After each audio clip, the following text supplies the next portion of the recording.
Bienvenidos todos a este webinar, el cual forma parte de una serie de webinars que Basefirma organiza a lo largo del año.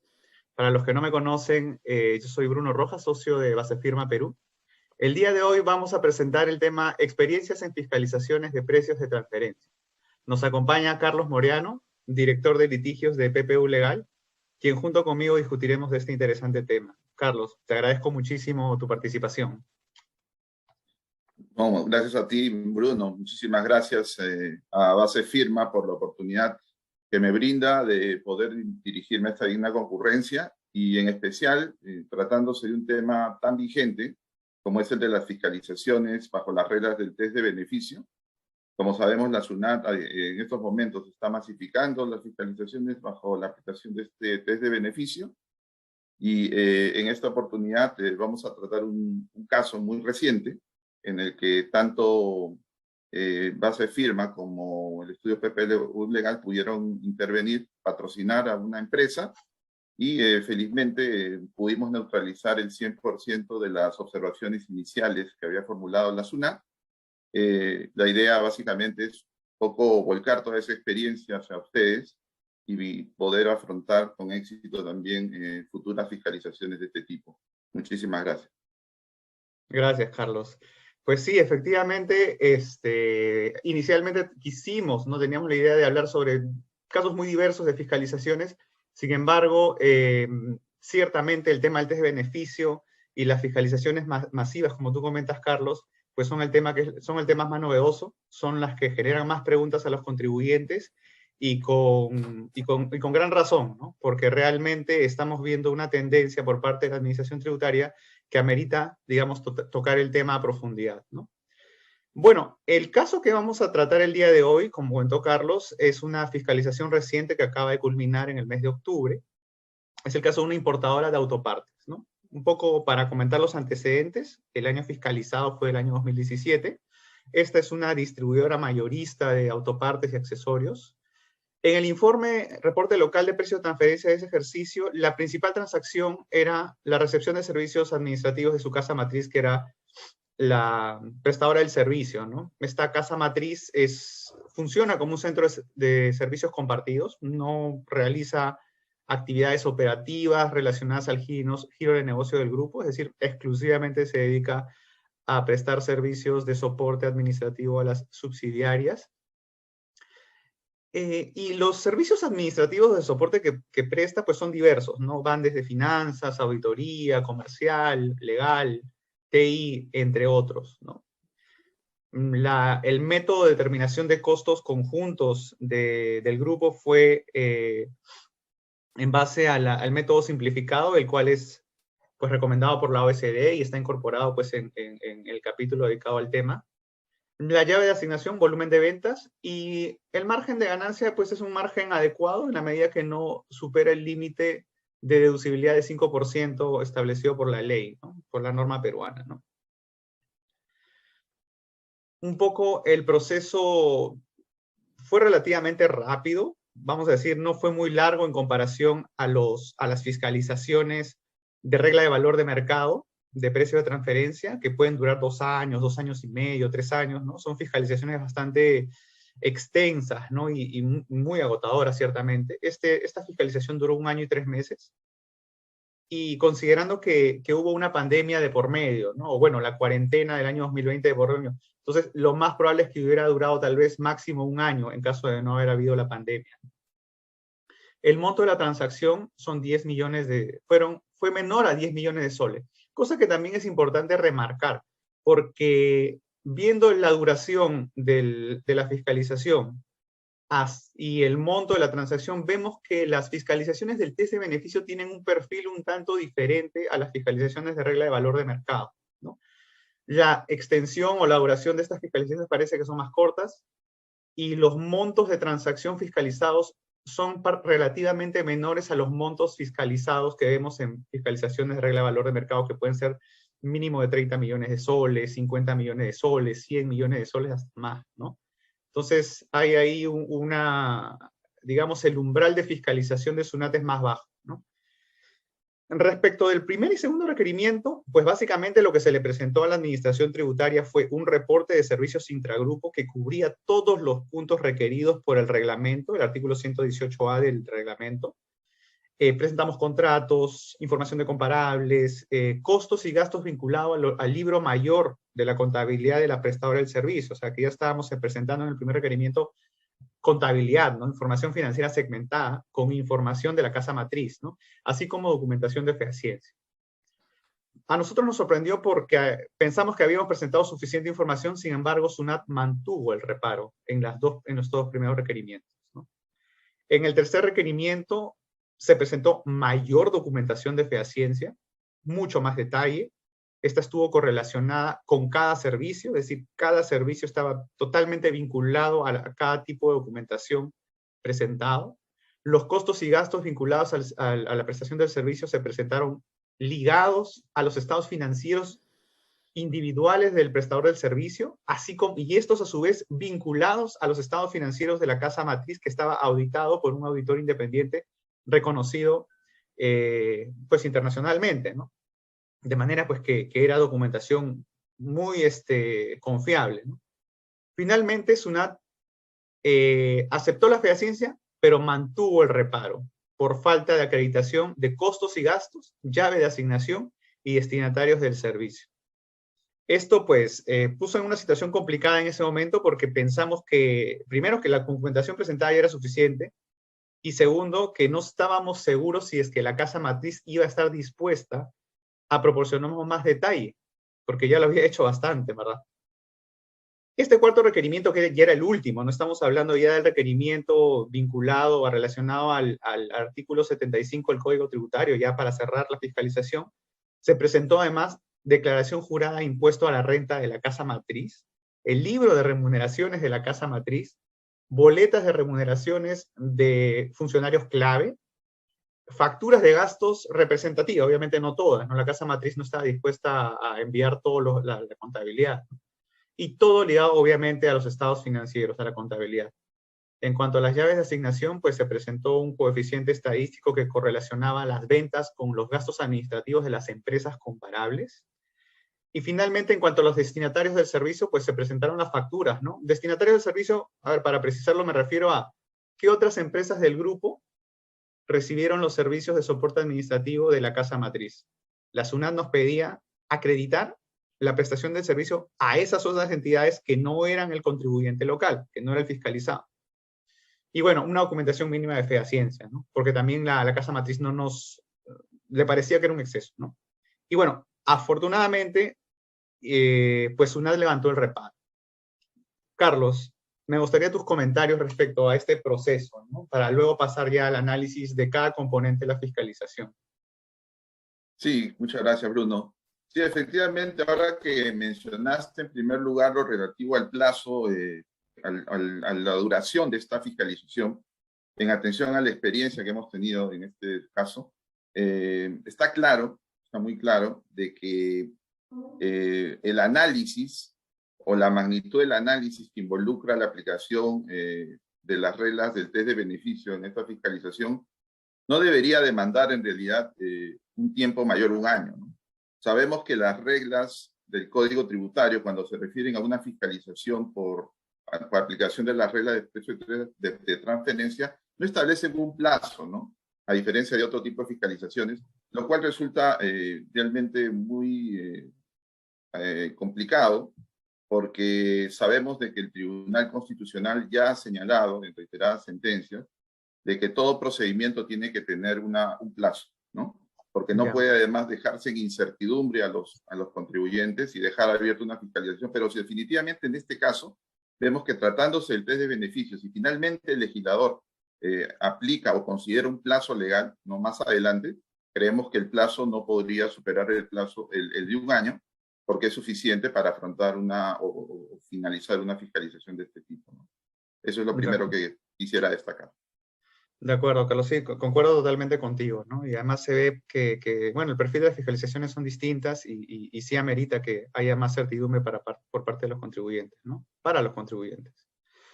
Bueno, Carlos, mira, yo creo que para analizar las partes, digamos, de la fiscalización, creo que básicamente la administración tributaria se ha centrado en tres elementos, ¿no? El test de beneficio, los costos y gastos por parte del contribuyente y las llaves de asignación, ¿no? Si es que lo podemos, digamos, sintetizar en tres grupos, ¿no? de elementos probatorios solicitados por la administración tributaria, ¿no? En cuanto al test de beneficio, a mí me pareció un buen, una buena, no sé si buena noticia, ¿no? Pero me pareció correcto que la administración tributaria, en cuanto a la demostración, digamos, del test de beneficio, no requirió una cuantificación monetaria, ¿no? O una cuantificación efectiva de la ganancia que proporcionaría el servicio, ¿no? Ya cuando apareció el reglamento relacionado al test de beneficio, ya un poco el reglamento confirmaba esto, que no se iba a pedir información cuantificada del test de beneficio, sino una formación más cualitativa, descriptiva del test, ¿no? Eso me pareció bastante bueno. Lo que sí me llamó la atención, Carlos, y tengo que serte sincero, es no solo que el énfasis se haya enfocado en la fehaciencia, porque básicamente todo el esfuerzo de pasar el test de beneficio para la administración tributaria fue entregar documentación de fehaciencia, ¿no?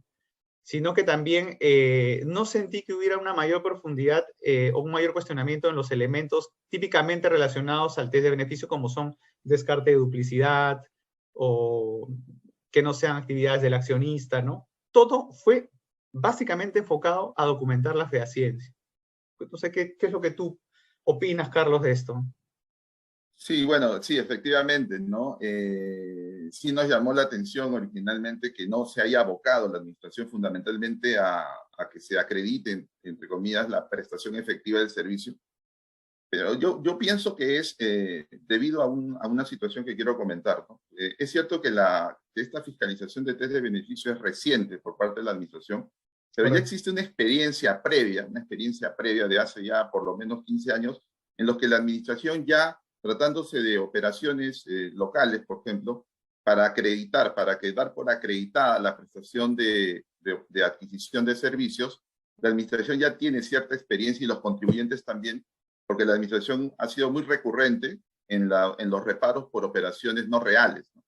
Entonces, ante esa situación, en este caso en particular, dada la experiencia también del contribuyente en fiscalizaciones anteriores y la experiencia de la administración, bastó con entregar, digamos, los documentos que acrediten la materialidad de la ejecución del servicio, ¿no? Sabemos que para la SUNAT no basta entregar las facturas, no basta entregar los contratos, sino también documentos que acreditan esa materialidad en la ejecución, como por ejemplo informes, presentación en las reuniones, actas de reuniones, órdenes de servicio, etcétera, documentos que ya conforme a la reiterada jurisprudencia del Tribunal Fiscal han sido validados para poder acreditar esa materialidad, ¿no? Y un punto que es muy importante, el que tú señalas también, es lo relativo a que es un servicio para que se rija por las reglas del test de beneficio, tiene que proporcionar un valor económico, mejorando la posición comercial de la empresa, y lo que dice el Correcto. reglamento es efectivamente establecer un beneficio o un beneficio esperado, ¿no? ¿Recuerdas que cuando Correcto, sí. tuvimos la fiscalización pensábamos de que la administración nos iba a pedir, ¿no? ¿Recuerdas? Sí, La sí, sí. prestación, el beneficio efectivo, teníamos ese temor, pero felizmente la administración, entendemos implícitamente, comprendió de que la norma sí establece un beneficio expectaticio, un beneficio potencial, y por eso que ese aspecto cualitativo al que te refieres en el valor económico que dio el servicio fue lo más importante, ¿no? Así Correcto, es. correcto. Y además, también teniendo en cuenta que ese reglamento está vigente a partir del ejercicio 2019 y estábamos en el ejercicio 2017, entonces también no había tanta certidumbre de que iba a actuar de esa manera, ¿no? Pero bueno, afortunadamente lo hizo así y está muy bien, ¿no? Ahora, yo quería precisar algo respecto a los conceptos que utiliza, por ejemplo, las guías OCDE para demostrar o documentar el test de beneficio, ¿no? Que son duplicidad, que califiquen como servicios centralizados o que no sean actividades del accionista. Si bien es cierto que este auditor o en esta fiscalización no se profundizó o no se debatieron esos conceptos durante la fiscalización, eso no quiere decir de que nosotros, bueno, como asesores no hayamos presentado esa documentación. El reporte de servicios intragrupo, que es el documento de defensa para este tipo de fiscalizaciones, sí contaba con una información detallada que descartaba duplicidad, descartaba que se trate de actividades del accionista, y asimismo desarrollaba cómo estos servicios calificaban como servicios centralizados según la definición de la OCDE, ¿no? Entonces, podríamos presumir que el auditor de SUNAT se sintió satisfecho con esa descripción,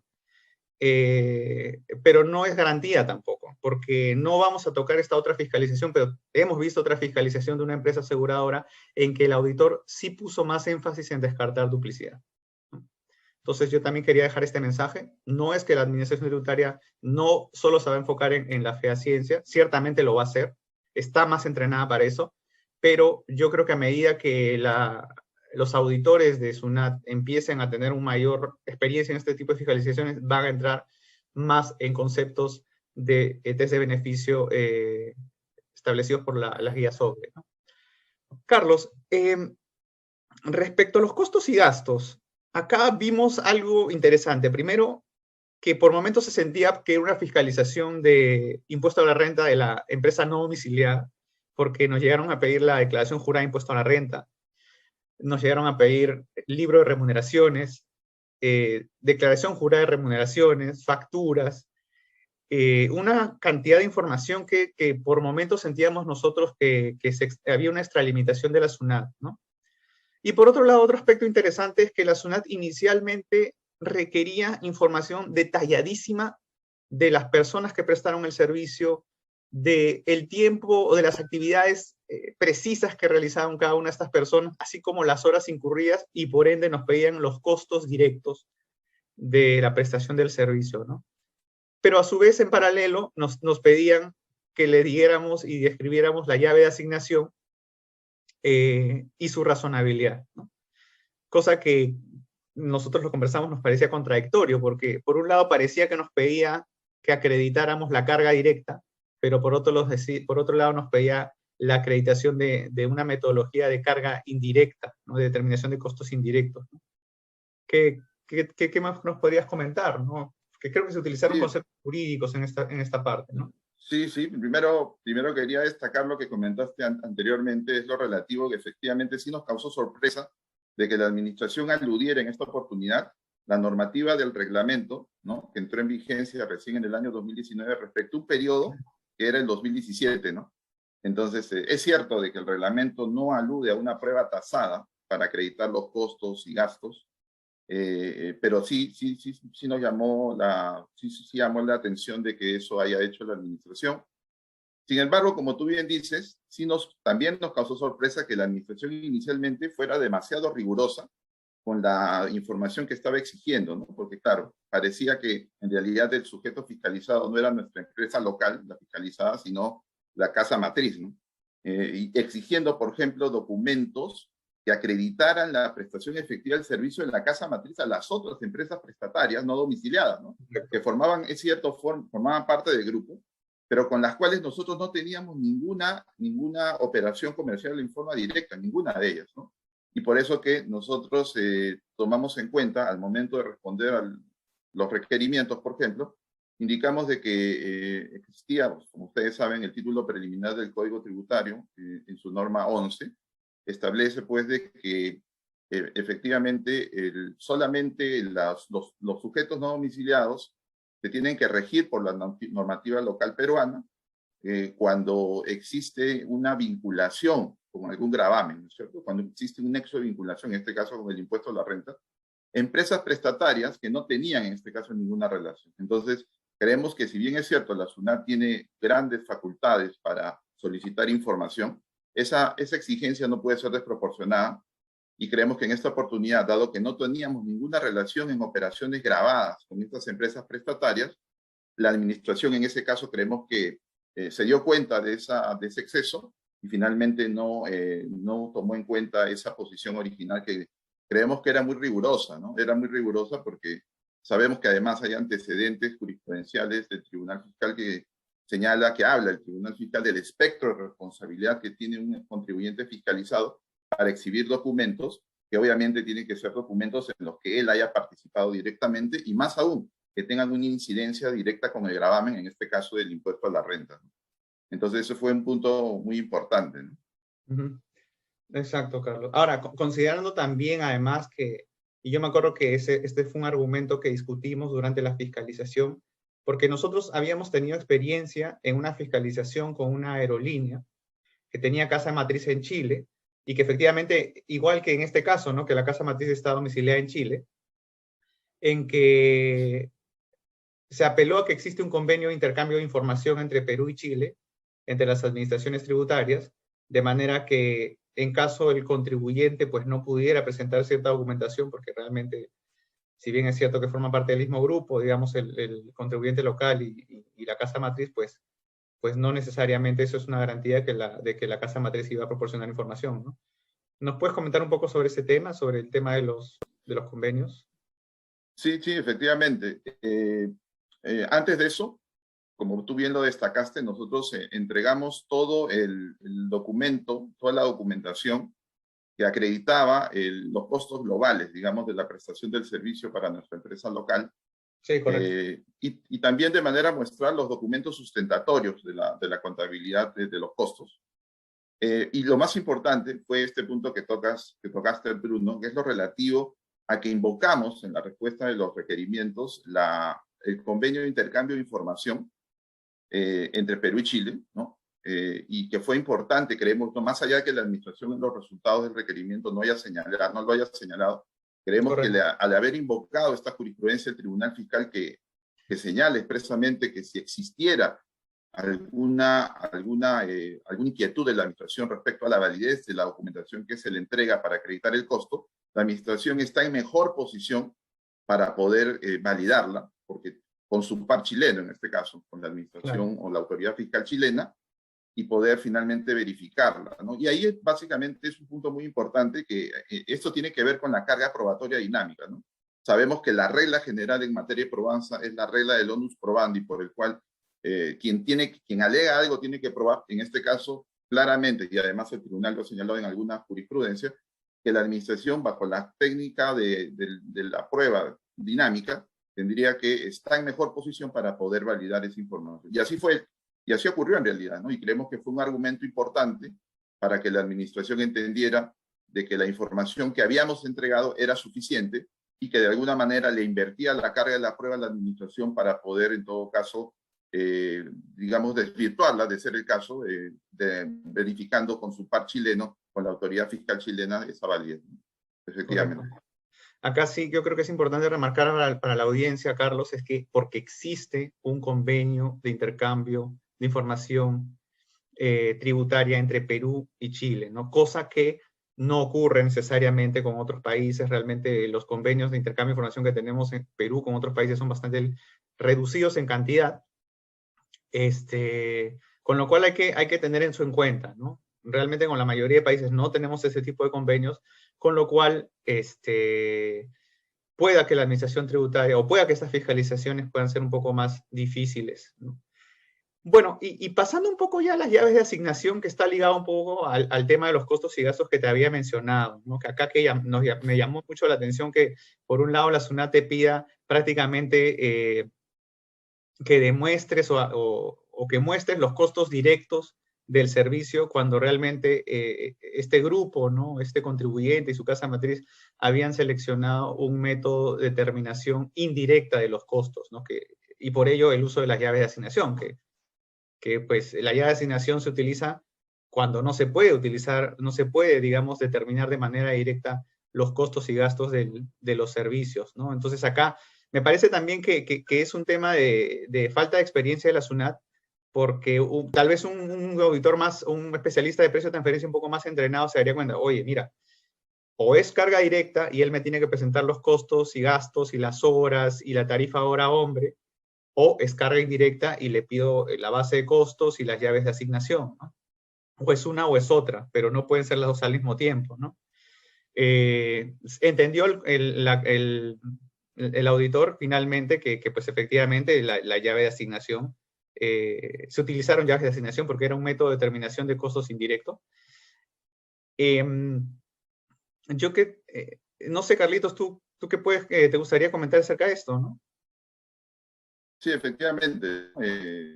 Habíamos expuesto, ¿no?, respecto a la distribución del costo entre todas las empresas prestatarias del grupo, que efectivamente el servicio, en este servicio no se podía identificar la prestación a alguna de las, necesariamente alguna de los prestatarios, y tampoco, y obviamente tampoco la determinación del costo de cada una de los prestatarios, ¿no? Es más, la propia norma, el propio reglamento de la ley del impuesto a la renta contempla que en situaciones en lo que es compleja hacer esa individualización de la prestación de servicio o la determinación de este servicio respecto a la empresa fiscalizada, como era nuestra patrocinada.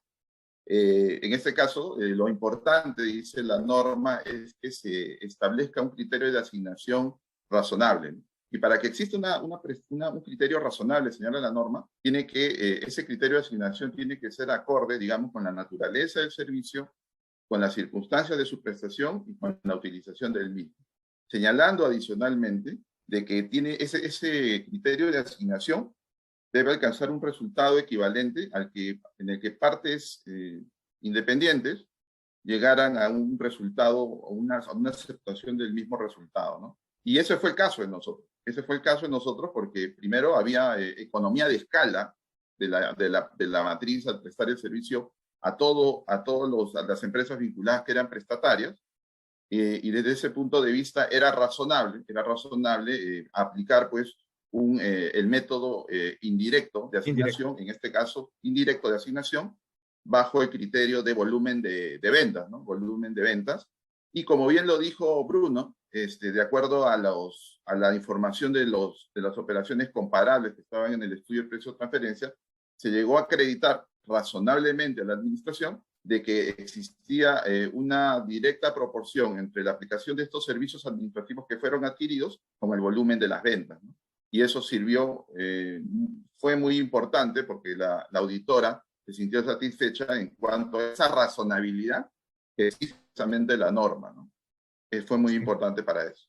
Sí, correcto, Carlos. Y además precisar también que ni la ley ni el reglamento de precios de transferencia te piden que tú acredites la imposibilidad o la dificultad, digamos, de la determinación directa de los costos, así como tampoco, digamos, hace una precisión acerca de una preferencia por una asignación directa o indirecta de costos, ¿no? Eso creo que es importante Sí, remarcar.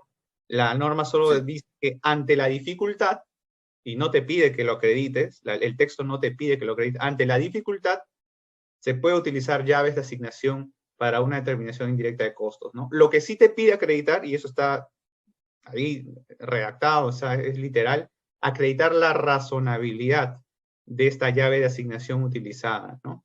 En nuestro caso, por ejemplo, nosotros un poco se lo compartimos al público para saber un poco más de detalles, utilizamos un coeficiente de correlación de Pearson, y se aplicó este coeficiente de correlación a los gastos administrativos de las empresas comparables y a los volúmenes de venta de las empresas comparables, ¿no? El resultado nos salió pues un coeficiente de correlación casi perfecto, casi 1, lo que pues demostraba de manera objetiva que efectivamente los terceros independientes que tenían mayores volúmenes de venta estaban más dispuestos a incurrir en mayores gastos de soporte administrativo, ¿no? Y con esto se pudo validar la llave de asignación, ¿no? Yo creo que tal vez otro auditor podría debatir un poco más la llave de asignación utilizada, sin embargo, nosotros estuvimos amparados o apelamos a que el reglamento efectivamente únicamente exige a que, independientemente de cuál es la llave de asignación que tú utilices, demuestres que sea razonable. Bueno, Sí, Carlos, acá efectivamente. hay tres elementos o argumentos jurídicos que se utilizaron, ¿no? Tres aspectos jurídicos que aparecieron durante la fiscalización que me gustaría que tú un poco los desarrolles, ¿no? Sí, sí, justamente recapitulando lo que ya anteriormente hemos señalado, es primero lo relativo a que esta fiscalización correspondía al impuesto a la renta del 2017. Y esta norma reglamentaria entró en vigencia recién en el año 2019, ¿no? Es un aspecto muy importante a tomar en cuenta, porque la administración cuando enfila su batería a pedir documentación, invoca el reglamento que estuvo vigente en el 2019 respecto a un periodo que fue anterior, ¿no? Que fue el 2017 y no el 2019. Entonces ahí, digamos, sí nos causó sorpresa que la administración pudiera basarse en una normativa que aún no regía en el año 2017, ¿no? Es un aspecto importante a tomar en cuenta, más allá de que la norma reglamentaria no establece necesariamente una prueba tasada para acreditar los costos y gastos, e incluso tratándose de las llaves de asignación, como tú comentas, Bruno, no establece una prioridad en la aplicación de un método directo o de un método indirecto. Simplemente incluso alude expresamente que cuando hay una prestación conjunta a varios prestatarios, es razonable aplicar, creo yo, desliza la posibilidad de aplicar un método indirecto con tal que sea razonablemente descrito. Otro aspecto importante es, como ya me hemos comentado, es la documentación que puede pedir la administración sobre la base del ejercicio de su facultad fiscalizadora, ¿no? Y habíamos visto de que no está dentro de sus facultades o resulta excesivo pedir documentación que corresponda a hechos que no, respecto a los cuales no hubo gravamen en territorio nacional. Por eso que originalmente la administración había pedido en este caso documentación que acredite la prestación efectiva de la matriz a las otras prestatarias no domiciliadas, y después, digamos, finalmente creemos que retrocedió la administración y se dio cuenta que estaba evidenciándose un exceso en el ejercicio de su facultad fiscalizadora. Y lo más importante es destacar también de que la ley y el reglamento establecen nuevamente una prueba tasada, ¿no?, para efecto de acreditar los costos y gastos incurridos. Por lo tanto, lo que debe primar es la libertad probatoria, ¿no? Más allá de que el reglamento era aplicable o no en este caso que hemos comentado, consideramos que el reglamento establece una posición en la que prima la libertad probatoria y que creemos que cualquier documento que razonablemente, como en este caso, acreditara el costo y gasto en la prestación del servicio era suficiente para que la administración se diera por satisfecha, como ocurrió en este caso, ¿no? Y por esas consideraciones, la intención precisamente de este conversatorio, de esta reunión, era un poco volcar esa experiencia para que ustedes tomaran en cuenta la misma en futuras fiscalizaciones. Correcto. Carlos, disculpen que no lo había comentado antes, pero por favor siéntanse libres de hacer cualquier pregunta. Ahorita vamos a pasar a la parte de las preguntas del público. Ya tenemos una, pero por favor siéntanse con toda la confianza de poder hacernos preguntas a Carlos y a mí sobre este tema, pues que realmente genera muchas dudas, creo yo. Y un poco, a ver, Carlos, ¿te parece si vamos con la primera pregunta del público? Sí.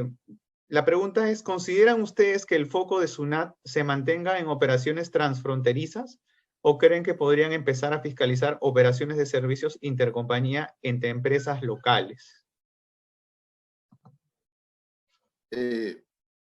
Bueno, de acuerdo a la experiencia que hemos tenido, por lo menos de las fiscalizaciones que hemos visto, le está dando mayor prioridad, tengo entendido, a las operaciones intragrupo, ¿no?, de carácter internacional.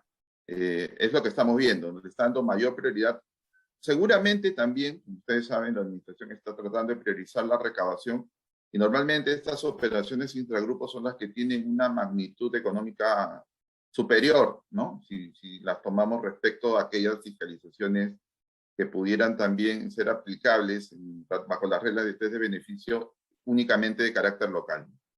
Hasta el momento es eso. No descartamos que también la SUNAT aboque la fiscalización bajo el test de beneficio en operaciones locales, pero da la impresión de que está en su estrategia, está focalizando estas fiscalizaciones por el momento en operaciones internacionales intragrupo. Correcto, No sé si... Sí, yo quería comentar algo sobre esto, ¿no? Porque acá hay un tema importante, ¿no? Porque yo sí he tenido...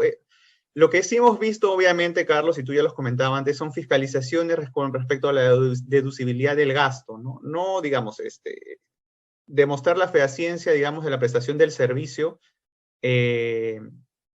a servicios prestados entre empresas locales, ¿no? Ahora, a mí no me sorprendería que de pronto la Administración Tributaria o la División de Precio de Transferencia de la SUNAT empiece a fiscalizar de manera masiva también operaciones entre vinculadas locales, ¿no? Porque la norma aplica para todas. Y hay transacciones locales que pueden llegar a tener montos muy significativos, ¿no? Y además porque, y esto es bien importante resaltar para el público, que a diferencia de las fiscalizaciones de regla de valor de mercado, en el cual si es que una operación no está dentro del rango de valores de mercado, digamos que está por encima del rango, digamos, entre empresas locales puede haber una compensación del ajuste, es decir, el tributo que no pagó una, pues lo pagó el otro, ¿no? Entonces se genera, digamos, no se aplica, digamos, no se daría, digamos, el concepto de perjuicio fiscal en el país, ¿no? Sin embargo, en el caso de test de beneficio, no estamos hablando, digamos, de correcciones, digamos, al valor de mercado o de llegar a la mediana. Lo que estamos hablando son condiciones para la deducibilidad del gasto. Es decir, que si un contribuyente peruano presta servicios a otra y el receptor de servicios no tiene la documentación suficiente para defender o para soportar la deducibilidad del gasto, y se rechaza el gasto, esto no necesariamente genera o le da el beneficio a la contraparte a hacer un ajuste bilateral, ¿sí? Entonces, es diferente. Yo creo que hay altas probabilidades de que la SUNAT también fiscalice operaciones locales por estas características de la norma, ¿no? A ver, hay más preguntas, Carlitos. Una empresa que no tiene esta obligación a presentar reporte local, ¿debe tener el test de beneficio? Bueno, el test de beneficio, si nos guiamos exclusivamente por la ley y el reglamento, no hay ninguna condición, ¿no? Es decir, no está condicionado el cumplimiento del test de beneficio a presentar el reporte local. Un contribuyente podría no estar obligado a presentar el reporte local, sin embargo, de esta igual manera obligado primero, a documentar que sus operaciones entre partes vinculadas cumplen con la regla de valor de mercado, y también está obligado a presentar a demostrar el test de beneficio en caso se lo requiriera la SUNAT, ¿no? Entonces, la obligación formal no exime al contribuyente de cumplir con las obligaciones de fondo, ¿no? Que es tener documentación que acredite que sus operaciones están a valor de mercado y que además pues, puedan acreditar la deducibilidad de su gasto con el test de beneficio, ¿no? Claro, No sé, ahí hay Carlos, un punto que es muy importante. Sí, hay un importante, claro. Lo que pasa es que si uno de repente hace una interpretación integral, pudiera en principio pensar, oye, si no estoy obligado a presentar el reporte local, no debería aplicarse el test de beneficio. Pero creo que lo más conservador es entender, tal como lo dice Bruno, de que si uno interpreta la norma explícita del test de beneficio, creemos de que la administración lo puede aplicar aún cuando no esté obligado a ese deber formal, ¿no? Al de reporte local. Creo que es lo más conservador entender de que la administración lo podría aplicar en cualquiera de esos casos. Sí, es totalmente correcto lo que dices, Carlos. Claro, el que no esté obligado a presentar reporte local podría tal vez ser un factor que reduzca el riesgo de fiscalización, pero que en ningún caso lo elimina, ¿no? Tenemos otra pregunta interesante, Carlos. Las operaciones de servicios aplicables al test de beneficio, se encuentran las tasas de comisiones, regalías o gastos de intereses. Si fuese el caso, el concepto de distribución de costos y gastos no aplica. No sé si es un comentario o es una pregunta. Las operaciones de servicios aplicables al servicio se encuentran las tasas de comisiones, regalías o gastos de interés. Si fuese el caso, el concepto de distribución de costos y gastos no aplica. Yo creo, Carlos, que acá el comentario va también para discutir un poco si es que el test de beneficio, en caso fiscalicen el test de beneficio a un contribuyente, le van a exigir que presente la documentación de costos y gastos para operaciones como, por ejemplo, servicios financieros, donde podríamos incluir, por ejemplo, los intereses, ¿no? O las comisiones, en caso fueran comisiones por servicios de comerciales, de ventas, ¿no? Regalías no sé qué tanto, porque las regalías creo que sí es un concepto diferente a servicios. Pero, ¿qué opinas tú de esto, Carlos? Yo creo que un poco te voy comentando a ver lo que yo pienso, a ver si tú estás de acuerdo conmigo, ¿no? Pero yo creo que el reglamento aclara el tema del costo y el gasto respecto a los servicios que podrían ser, digamos,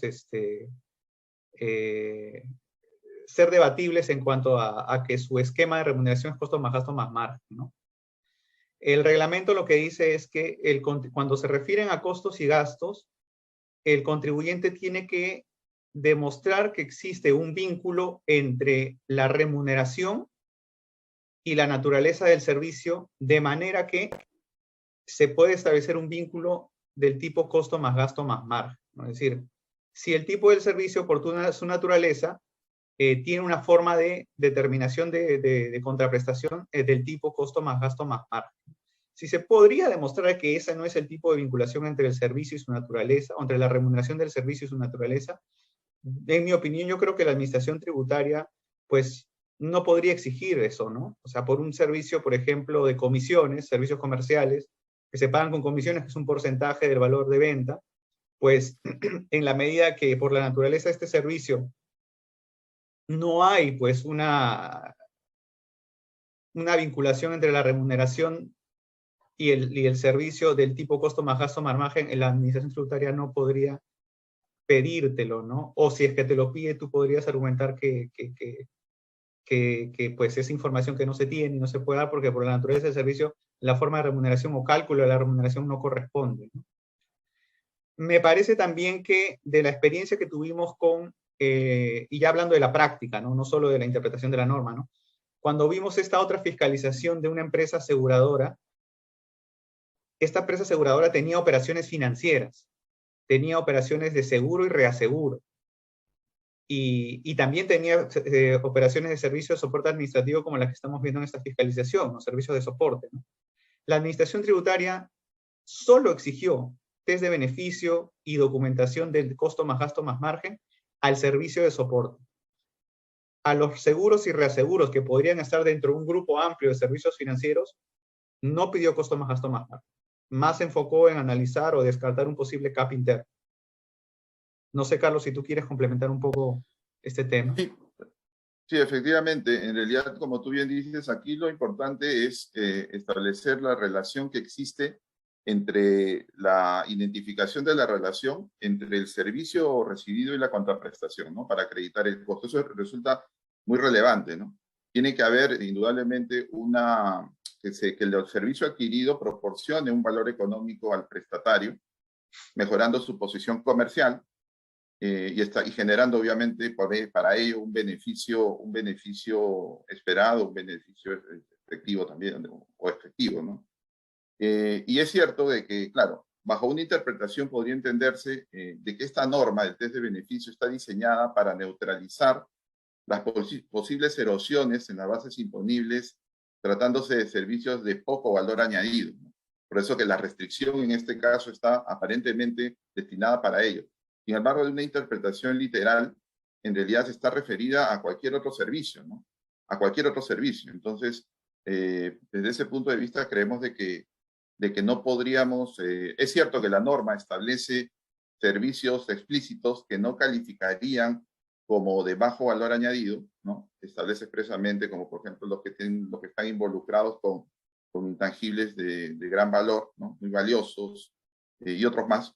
Lo cierto es que la normativa de una interpretación amplia no discriminaría el tipo de servicio, más allá que pudiera entenderse de que está destinada a neutralizar, digamos, la erosión de las bases imponibles intragrupo, tratándose de servicios de bajo valor añadido, que fue el objeto, ¿no? Aparentemente, si uno lee, por ejemplo, de la exposición de motivos de la norma que incorpora el test de beneficio en el Perú, el objeto principal atendía a eso.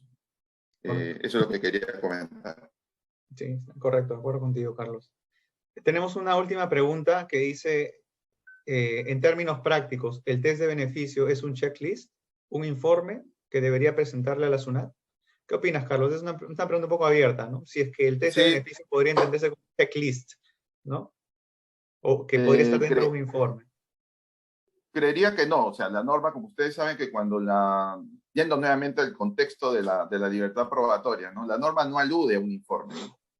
No alude a una declaración, no alude a un informe, ¿no? Lo importante es destacar que la norma tributaria, la ley y su reglamento establecen pautas o criterios para acreditar el test de beneficio, acreditar evidentemente dentro de ello la prestación efectiva, la acreditación o la mensuración del costo-gasto, que el criterio de asignación sea razonable, pero no alude a un informe, ¿no? Sin perjuicio de establecer expresamente que haya que tú, para cumplir con el test de beneficio, entregues o exhibas documentación, o sea, documentos preexistentes, por un lado, y por otro lado, información que tú tengas que elaborar en el camino de la fiscalización, ¿no? Pero no supedita explícitamente a un informe expreso ni en la ley ni en el reglamento para acreditar el test de beneficio. En realidad, lo que la norma está estableciendo es una situación abierta para que en plena fiscalización se cumplan con los criterios que he referido y también que la documentación material y la información que se debe preparar en ese momento a pedido de la administración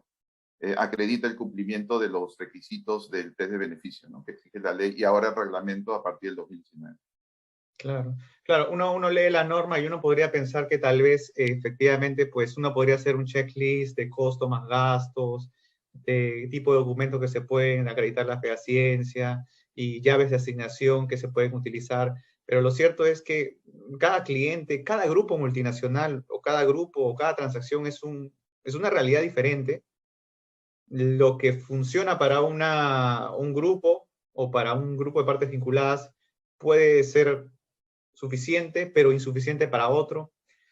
Yo creo que reducirlo a un checklist que puede ir a un informe, ciertamente un informe ayuda porque te permite preparar una documentación a la medida, para que te permita defenderte en una fiscalización. Sin embargo, y recomendamos mucho hacer este tipo de informes porque además te permite identificar con anticipación cuáles son los puntos débiles de tu documentación y poder hacer medidas correctivas y prever, pero no creo que podamos hablar del test de beneficio como un simple checklist, ¿no? Creo que es, y porque la misma norma, como dice Carlos, pues no lo simplifica un checklist, ¿no?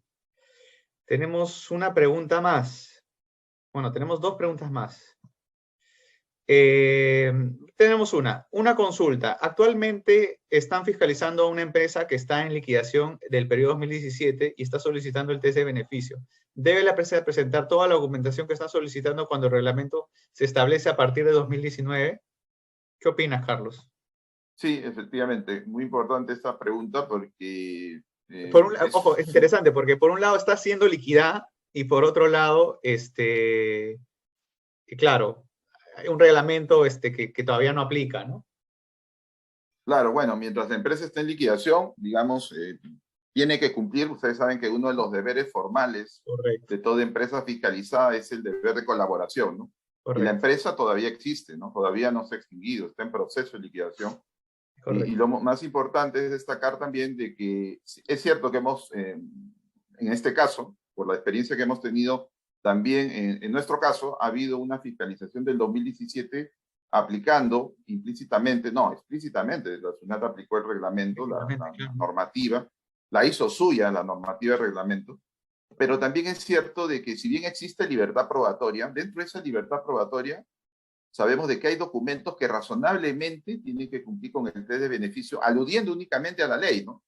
Entonces, creemos de que si bien es cierto el reglamento, en nuestro caso y en el suyo, no era aplicable en el 2017, también es cierto de que el reglamento no te señala en forma expresa una documentación explícita, pasada, para poder validar los requisitos que se exigen en la ley para el cumplimiento del test de beneficio. Entonces, creemos que de la ley fluye la razonabilidad. El reglamento lo que hace básicamente es recapitular lo que dice la ley y establecer lineamientos generales, ¿no? Entonces creemos igualmente de que aun cuando el reglamento no es aplicable, la documentación razonable, que fue la que nosotros buscamos en este caso para cumplir con las exigencias del auditor, sí tienen que ser presentadas necesariamente con la razonabilidad que exige la circunstancia, la operación y el objeto social de la empresa.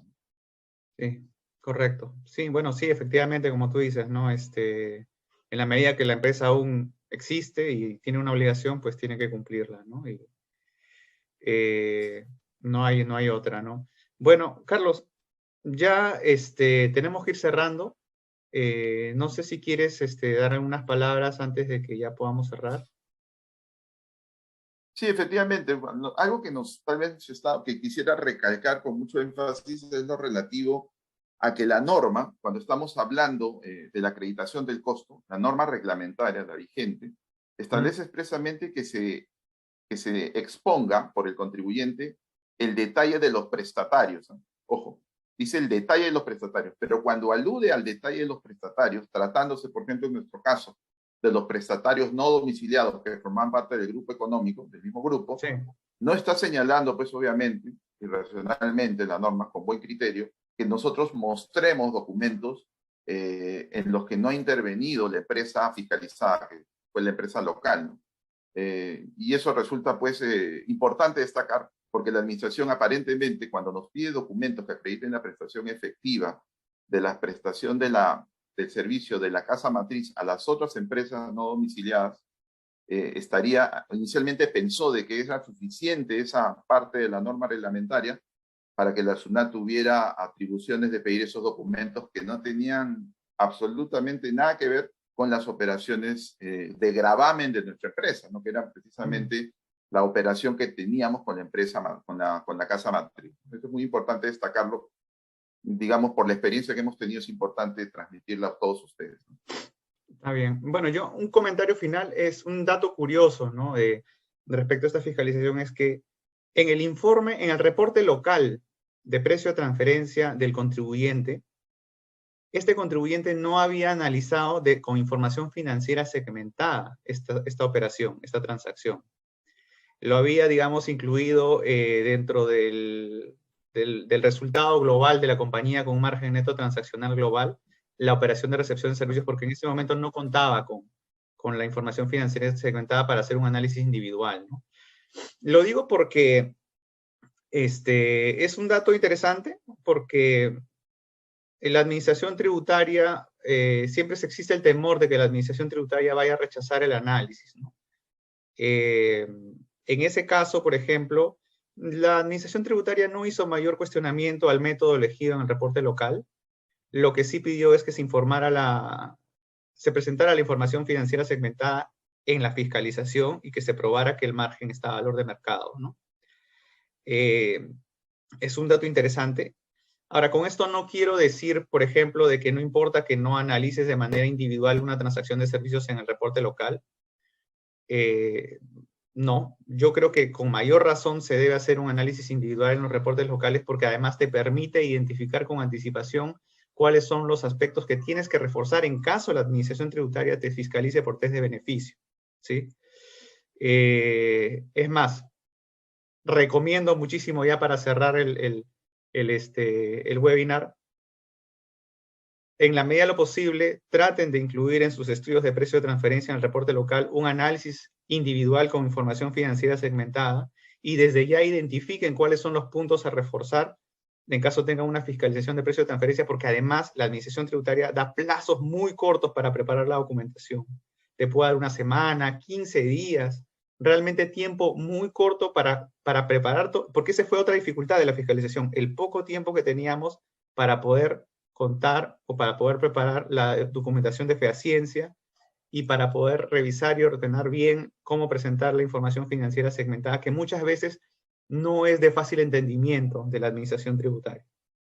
Pero bueno, ese es el último comentario. Sí. Muchas gracias, Carlos. Sí. No, gracias a ti. No, algo adicional que quería comentar es que cuando afronten estas fiscalizaciones, tomen en cuenta lo relativo a los acuerdos de intercambio de información, que es muy importante, a que la administración no puede ser desproporcionada en el pedido de documentación, que la norma reglamentaria y la ley no establecen expresamente una priorización en la aplicación de un método directo o indirecto en la asignación de los costos, ¿no? En la distribución de los costos. Y fundamentalmente considerar además de que no existe una prueba tasada, explícita, ni en la ley ni en el reglamento, y que nos da un espectro de posibilidades para poder probar las condiciones y requisitos que exige la ley para cumplir con el test de beneficio. Les agradecemos también adicionalmente por su presencia en este conversatorio. Muchas gracias. Muchas gracias, Carlos. Te agradecemos a ti por tu compañía. Muchas gracias al público que nos ha acompañado. Y nada, esperamos verlos el próximo año en nuestro siguiente webinar. Muchas gracias a todos. Chao, chao. Chao.